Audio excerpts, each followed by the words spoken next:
রাধে রাধে। আজ শ্রীমতী রাধারানীর লীলামৃততে নবম ভাগ। এক সাধু বাবার উপর কিভাবে রাধারানী কৃপা করেছেন এই লীলামৃত আপনাদেরকে শোনাবো। ভিডিওটা সম্পূর্ণ দেখুন। অধুরা ভিডিও শ্রবণ করলে আপনি সম্পূর্ণ ভিডিওর এবং সম্পূর্ণ লীলার রসাস্বাদন থেকে বিরত হয়ে যাবে। তাই ভিডিওটা সম্পূর্ণ দেখবেন, তবেই পূর্ণভাবে আপনি রসাস্বাদন করতে পারবেন এবং রাধারানীর লীলার মধ্যে যে রাধারানী কৃপা করেছেন কিভাবে সেটাও জানতে পারবেন। প্রেম সে কহো রাধা রানী কি যায়। তো এটা একটা সত্য ঘটনা। বৃন্দাবনেতে যে নিম্বাকাচার্য সম্প্রদায়, আমাদের যে 5টা সম্প্রদায় রয়েছে তার মধ্যে বলে দিই, আদি শঙ্করাচার্য সম্প্রদায়, মাধবাচার্য সম্প্রদায়, নিম্বাকাচার্য সম্প্রদায়, রামানুচার্য সম্প্রদায়, আর আমাদের যে মূল আচার্য আমার গুরুদেব জগৎগুরু কৃপালুজি মহারাজ, উনি কোন সম্প্রদায়তে যুক্ত হননি। ওনার রাধাকৃষ্ণই হচ্ছে মূল সম্প্রদায়। কোনো সম্প্রদায়ের মধ্যে হরাহরি এইসব জিনিসটা নেই। সম্প্রদায়গুলো কেন করেছে? কারণ রাধা গোবিন্দের এক একটা তাদেরকে পাওয়ার যে লীলা পাওয়া, তাকে পাবে রাধাকৃষ্ণকে, তার মাধ্যমটা আলাদা আলাদা। তো সেই আলাদা আলাদা এক একটা মহাপুরুষ এসেছেন জগতে। যেমন আদি শঙ্করাচার্য, উনি এসেছেন তো ভগবান শঙ্করদেবের অবতার। ওনার মাহাত্ম্য দিয়ে দিয়েছেন যে নিজেকেই ব্রহ্ম বলে মনে করা। তারপরে আমাদের নিম্বাকাচার্য, এই যে লীলা বলবো, তো এনারা রাধাকৃষ্ণের যুগল রূপে উপাসনা করে থাকেন। তো রাধাকৃষ্ণের যুগল উপাসনা করেন। ওবি আবার বৃন্দাবনের শ্রীমতী রাধারানী, আমাদের প্রাণ গোবিন্দর যে রসসাধন হয়, যে লীলা হয়, সেই লীলাটা মধ্যেই যে যৌবন অবস্থাতে শ্রীমতী রাধারানী এবং আমাদের প্রাণ গোবিন্দ যে লীলা করেছেন তার উপাস্য এনারা ছিলেন। তো সেই সাধু বাবা বৃন্দাবনেতে গোবর্ধন পর্বতের সাধন ভজনা করতেন। আর সবসময় মনে মনে চিন্তা করতেন, আমার মাধব, আমার শ্রীমতী রাধারানী আমাকে দর্শন দেবে। এবং তার নিত্য কর্ম ছিল গোবর্ধন পরিক্রমা করা। যে 7 ক্রোশ, অর্থাৎ 1 ক্রোশ মানে 3 কিলোমিটার, মানে 21 কিলোমিটার গোবর্ধন পর্বত। এখন তো ছোট পরিক্রমা হয়ে গেছে, বড় পরিক্রমা হয়ে গেছে। তখন পূর্ণভাবে এক পরিক্রমাতে প্রতিদিন প্রাতকাল থেকে প্রভাতকাল থেকে সায়কাল পর্যন্ত পরিক্রমা করতেন। আর সর্বদাই মুখানিসৃত ভাবে উনি কি বলতেন?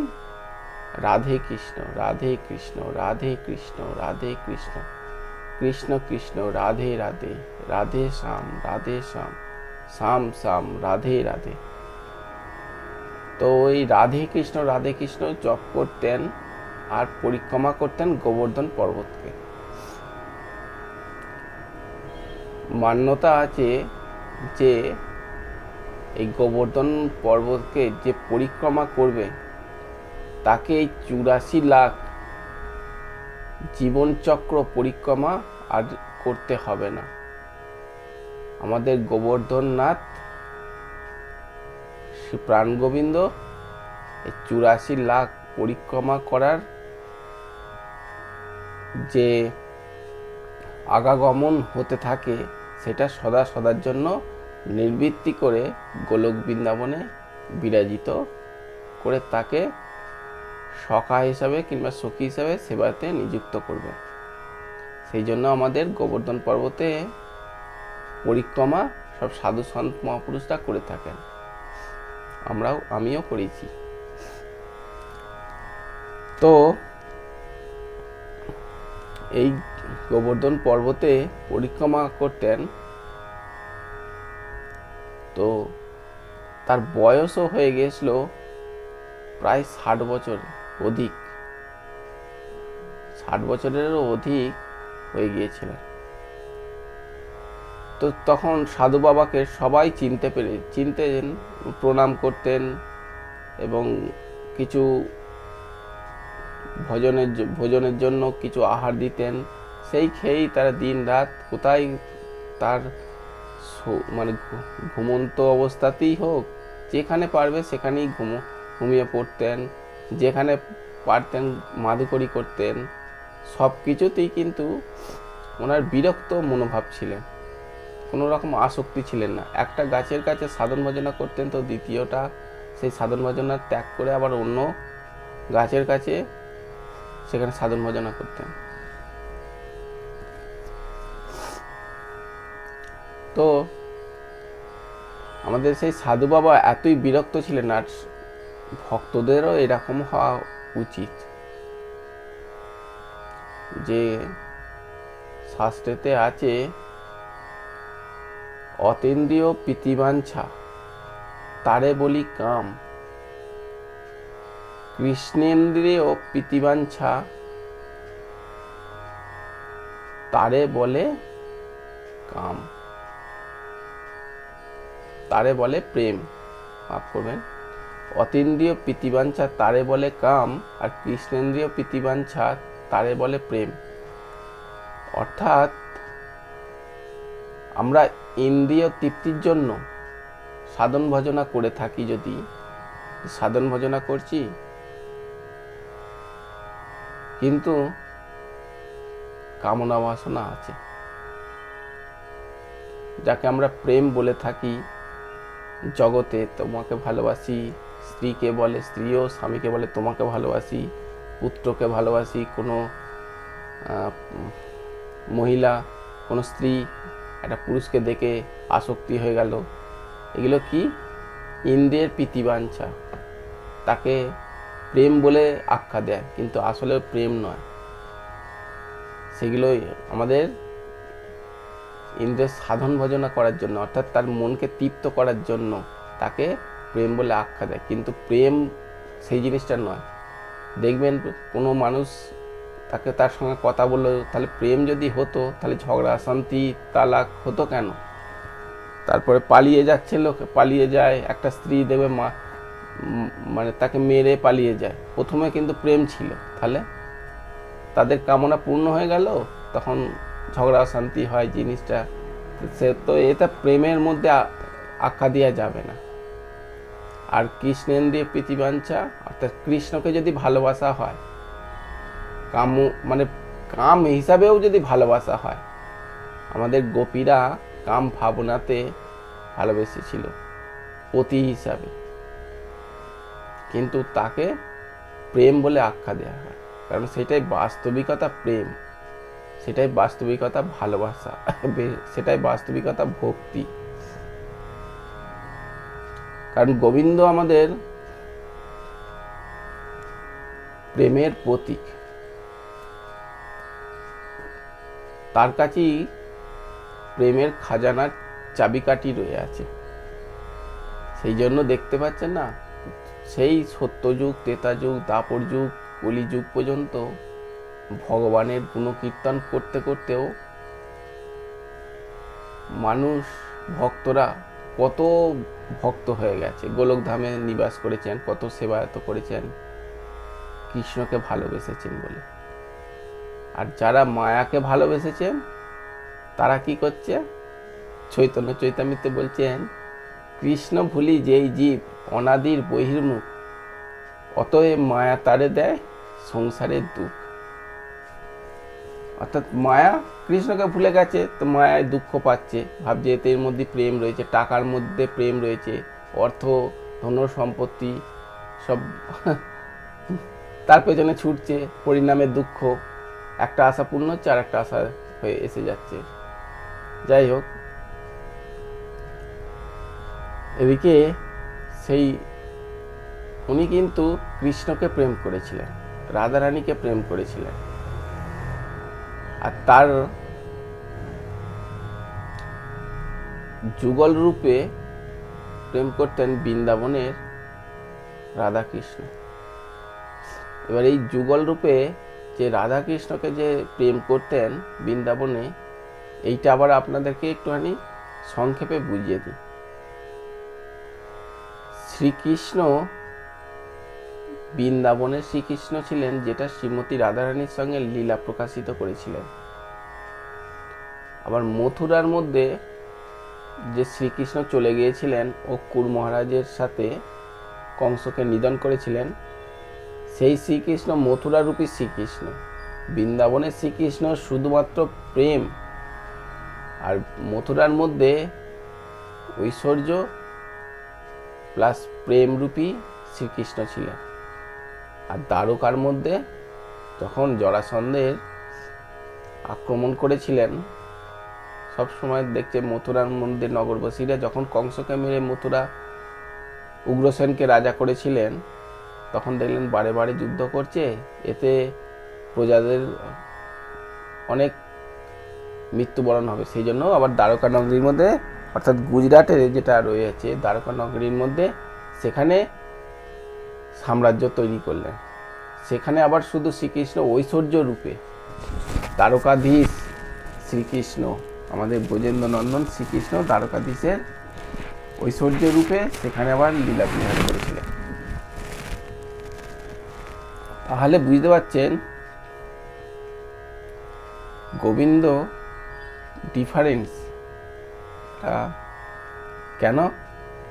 ঐশ্বর্য রূপে যে শ্রীকৃষ্ণ, যে আমাদের বৃন্দাবনে প্রেম মধুর রসের রয়েছে, সেখানে দেখবেন মাখন চুরি করছিল, কত রাধারানীর সঙ্গে গোপীদের সঙ্গে লীলা করছিলেন। সেখানে দ্বারকাধীশ নগরীর মধ্যে সেখানে কি মাখন চুরি করতে পেরেছিল? পারেনি। সেখানে তো সে রাজা, রাজাধিরাজ আমাদের দ্বারকাধীশ শ্রীকৃষ্ণ ছিলেন, সবাই তাকে রাজা হিসেবে মানতেন, এবং সব ঐশ্বর্যপূর্ণ তার রাজমহল। সেখানে লীলা হয়নি। সেখানে রাজা যেমন প্রজাদের উপর শাসন করে, রাজারা যেমন পরিচালনার জন্য সব কিছু মেনটেন করে, ঠিক সেরকম।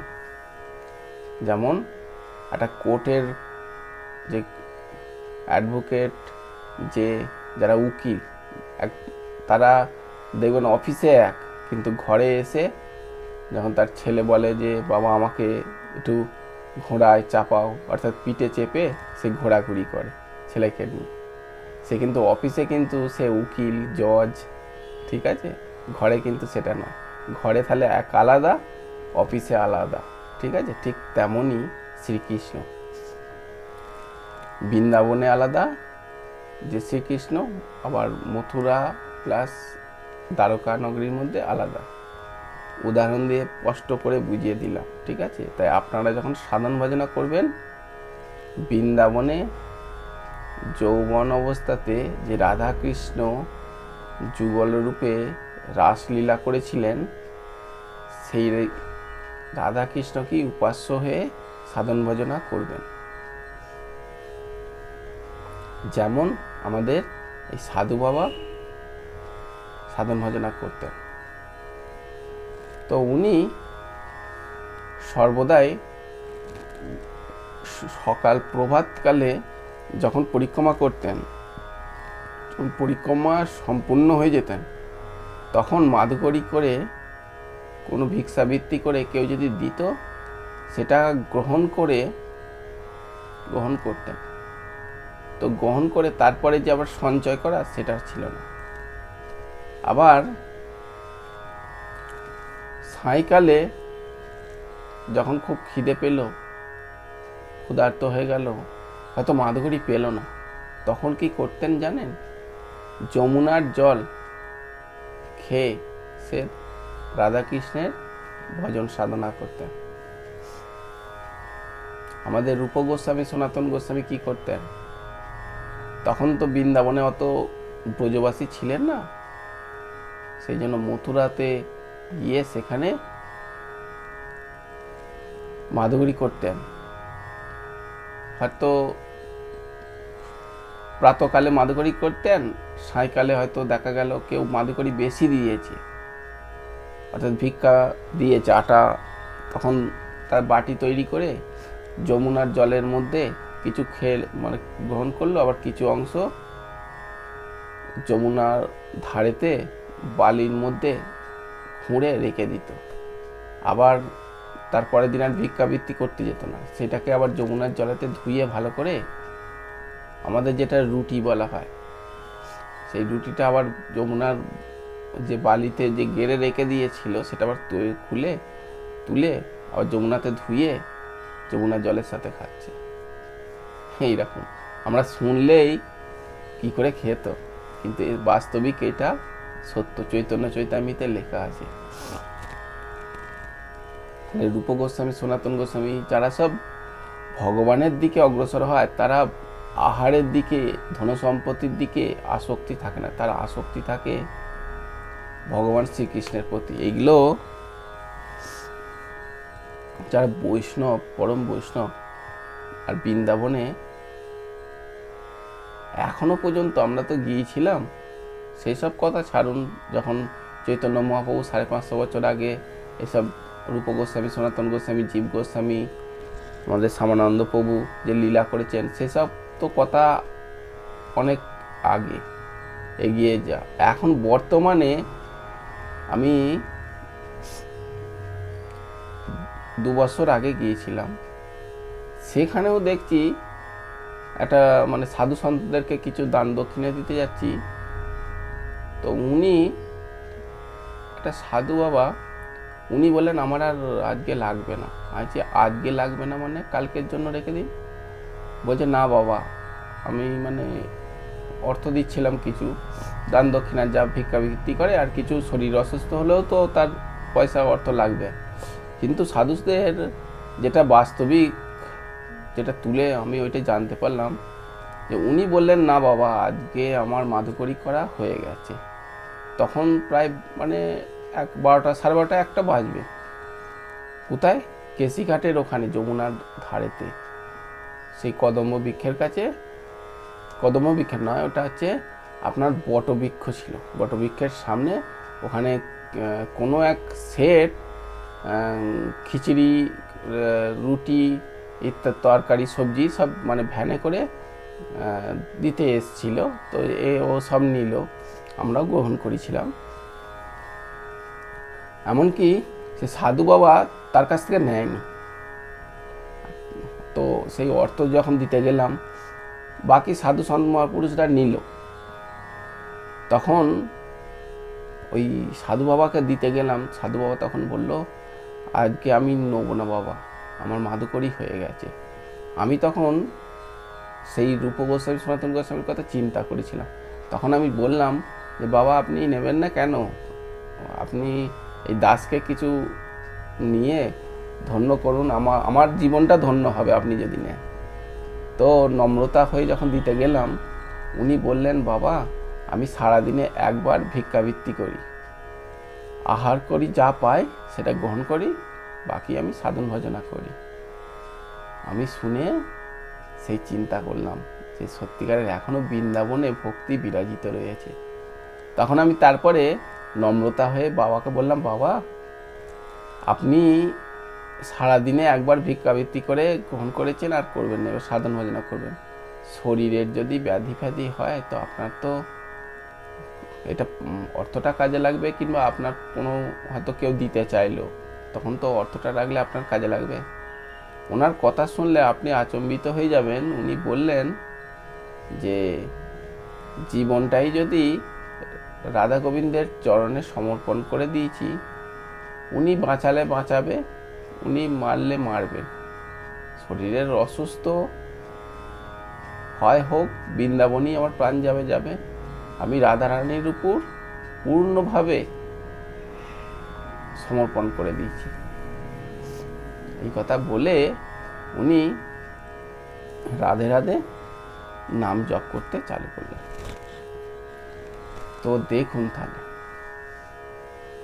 শুধু তাই নয়, মানে লীলার মধ্যে আরো গোবর্ধনের কাছে ওখানে গিয়েছিলাম পর্বতের ওখানে, সাধু মহাত্মাদের তাদের আচার আচরণ দেখলে আপনি ভেবে পাবেন না যে এখনো পর্যন্ত এই সাধু মহাত্মাদের এইরকম ভাবনা। আর আমরা কি করি, অর্থের জন্য, জমি জায়গার জন্য সব ঝগড়া অশান্তি করে যে জীবনযাপন করে আমরা দিন যাপন করছি। জমিকে জমিই পড়ে থাকবে, কিছুই যাবে না। যাই হোক, এসব মোহমায়ার এগুলো একটু চিন্তাধারা করে চলাটাই উচিত। তখন সেই সাধু বাবা তখন কি করলেন, একদিন গোবর্ধনের তলদেশে একটা ঝাড়িকার মধ্যে ওনার ভাব, প্রেমের মধ্যে ভাবের সৃষ্টি হয়। এই যে প্রেমা ভক্তি, স্নেহ ভক্তি, মান ভক্তি, প্রণয় ভক্তি, রাগ ভক্তি, অনুরাগ ভক্তি, এই যে এক একটা ভক্তির ভাবের পরিকাষ্ঠাতে ওনার অষ্টসাত্ত্বিক ভাব দেখা দেয়। তখন সারা বনের মধ্যে কখনো দেখছে শ্যামসুন্দর বাঁশি বাজাচ্ছে, এবং তাকে যখন একটা গাছের কাছে, কদম্ব গাছ রয়েছে, ঝাড়িকার মধ্যে রয়েছে, তো সেই ঝাড়িকার মধ্যে সেখানে প্রাণ গোবিন্দকে দেখছে বাঁশি বাজে, তার চরণে যখন ছুঁতে যাচ্ছে এবং তাকে আলিঙ্গন করতে যাচ্ছে, তখন দেখছে সেই ঝাড়িকার মধ্যে কিন্তু প্রাণ গোবিন্দ নেই। সেই ঝাড়িকার মধ্যে শুধু লতা পাতা, গুল্ম লতা ইত্যাদি রয়ে আছে। তো যখন তার ভাবাবিষ্ট হয়ে এবার সজাগ হয়ে গেলেন, তখন যেই না যেতে লাগলেন, তখন দেখা গেল তার যে জটাটা রয়েছে সেই জটা কিন্তু উলঝে গেল, অর্থাৎ গুল্মলতা বৃক্ষের মধ্যে গুটিয়ে গেল। এখন এই কথা যেমনি দেখলো গুটিয়ে যেতে, তখন সেই সাধু বাবা সেখানেই পড়ে রইল। একদিন গেল, দুদিন গেল, তখন কিছু ভক্তরা বলছে, বাবা আমি এই জটাটা খুলে দেবো, বলছে খবরদার আমার কাছে আসবেন, একদম যে উলঝেছে সেই সুলঝাবে, একদম আমাকে বলেছ, ঠিক আছে। কেউ ভিক্ষাবৃত্তির জন্য, বাবা কিছু গ্রহণ করুন, অনেকদিন ধরেই দেখছি আপনি এখানেই রয়ে আছেন, একদম আমি খাবো না, আমার কাছে আসবেন একদম। সেই প্রাণ গোবিন্দ আমাকে যখন উলঝেছে ওই সুলঝাবে। এই দৃঢ় নিশ্চিত নিয়ে এদিকে গোলক বৃন্দাবনেতে শ্যামসুন্দর আমাদের রাধারানীকে বলছে, দেখো এক বাবা এইরকম আমার প্রতি এত নিষ্ঠা, সে ভাবছে আমি ইয়ে করেছি। যাই হোক, তো প্রাণ গোবিন্দ আমার এক বালক রূপে এসে তখন বাবার কাছে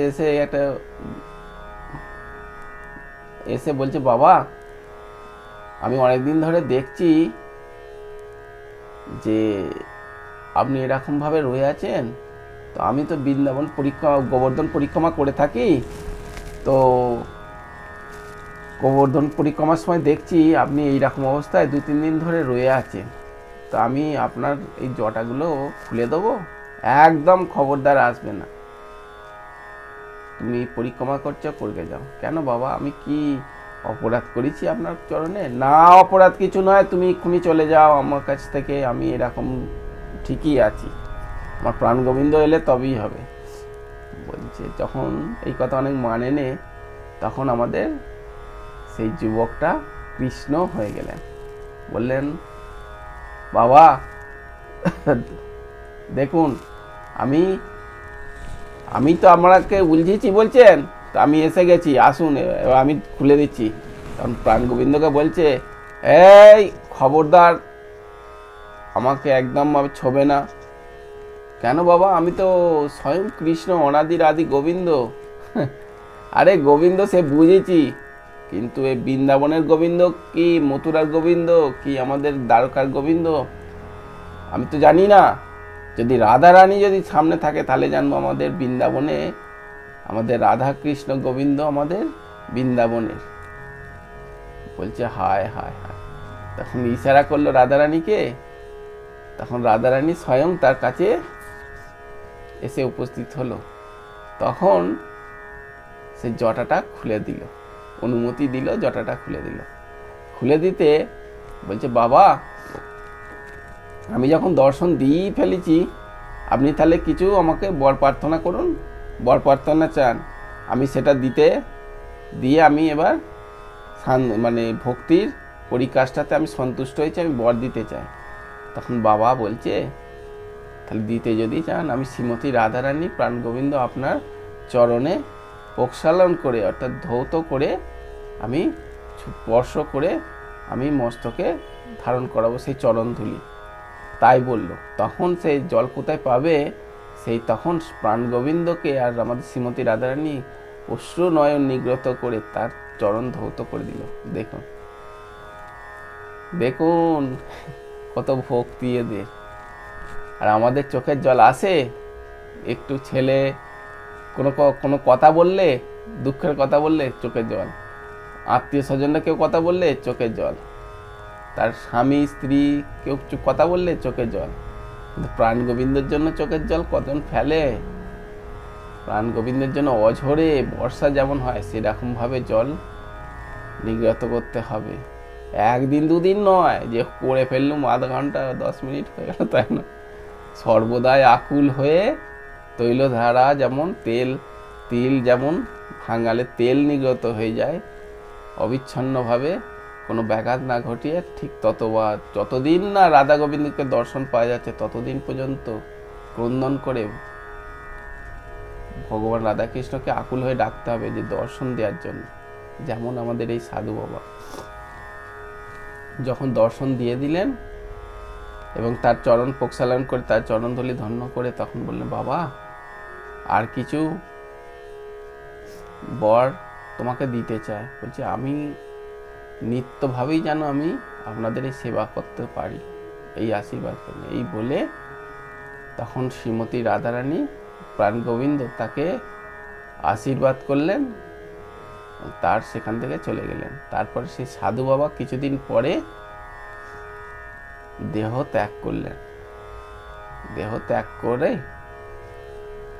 সদার জন্য আমাদের বৃন্দাবনে যে রাধা গোবিন্দ থেকে বলেছিলেন এখানেই বৃন্দাবনেই যেন সদার জন্য আমি বাস করে থাকি আর প্রাণ গোবিন্দের সেবা করতে পারি। তো তখন গোলক বৃন্দাবনে তাকে স্থান দিলেন এবং তাকে সদার জন্য সেবায়তে নিযুক্ত করলেন। তাহলে দেখতে পাচ্ছেন এই যে লীলাটা হচ্ছে সত্য ঘটনা। একদম আমরা জীবনে কত কিছুই না করে থাকি, প্রাণ গোবিন্দকে চাওয়ার প্রয়াসটা আমাদের কি আছে? নেই। অতএব এই 84 লাখ জন্মটা, এই যে মানব জন্মটা দিয়েছে, আমি কি করলাম, কি পেলাম আর কি খাওয়ালাম? সেই জন্য সর্বদাই একটাই মস্তকের মধ্যে রেখে দিতে হবে, এত জন্ম আমি কত জন্মান্তর আমরা ভ্রমণ করছি, কখনো কুকুর হচ্ছি, কখনো বিড়াল হচ্ছি, কখনো বা মানুষ হচ্ছি, তো নানা রকম পরিবর্তন হচ্ছে। কেউ না এই জন্মটাতেই প্রাণ গোবিন্দকে সমর্পণ করে জীবন নিছবার করে তার উদ্দেশ্যে জীবন নির্বাহ করি। না জানি আবার পরবর্তী জন্ম কিরকম অবস্থায় হবে। এই সময়টা কত সুন্দর, সাধন ভজনা করার সময় করে। এমন সময় ছিল মুসলিমদের আক্রমণেই কিন্তু ইংরেজদের আক্রমণেতেই, তখন শুধুমাত্র রক্তারক্তি ছাড়া আর কিছু ছিল না। তাহলে এই সময়তে আমরা স্বাধীনতা পেয়েছি, তো এই সুযোগটাকে সদ্ব্যবহার করা উচিত না উচিত নয়? তো উচিত। তো সেই জন্য ভগবান যতটুকু সময় দিচ্ছে অধিক অর্থের পেছনে না ছোটাই ভালো। অল্প সঞ্চয়ে করে জীবন নির্বাহ করে টেনশন নিয়ে চিন্তাধারা নিয়ে সাধন ভজনা হয় না।